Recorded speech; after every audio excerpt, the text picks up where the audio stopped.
বলবো না, শুধু নেতৃবৃন্দ আপনাদেরকে এতটুকুই বলবো, আজকে জাতীয়তাবাদী স্বেচ্ছাসেবক দলের 45তম প্রতিষ্ঠা বার্ষিকীতে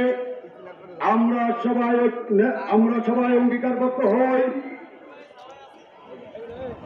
বাংলার রাখাল রাজা, গণতন্ত্রের প্রবক্তা, স্বাধীনতার মহান ঘোষক, তারই উত্তরসূরি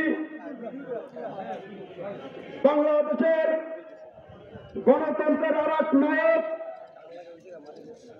দেশনাথ জনাব তারেক রহমান যতদিন পর্যন্ত এই দেশে না আসবে ততদিন পর্যন্ত আমরা ধৈর্য সহকারে থাকবো এবং সেন্ট্রাল কর্তৃক যে নির্দেশনা আসে, যে প্রোগ্রাম আছে, আমরা সুষ্ঠুভাবে সবাই পালন করবো ইনশাআল্লাহ।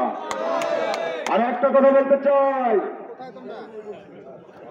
বিভিন্ন বৈভব সংগঠন, জান্নাতের টিকিট বিক্রি করে দল, তাদের থেকে সবাই সাবধান এবং 31 দফা সম্পর্কে গ্রামে গঞ্জে মাঠে সবাইকে জানাতে হবে এবং ফেব্রুয়ারিতে নির্বাচন পর্যন্ত মাঠে থাকতে হবে। বাংলাদেশ জাতীয়তাবাদী স্বেচ্ছাসেবক দল পিরোজপুর জেলা শাখা আমরা যারা আছে আমরা সবাই ঐক্যবদ্ধ ইনশাআল্লাহ। নির্বাচনের জন্য কোন দল যদি বাধাগ্রস্ত করে আমরা তার মোকাবেলা করবো ইনশাআল্লাহ।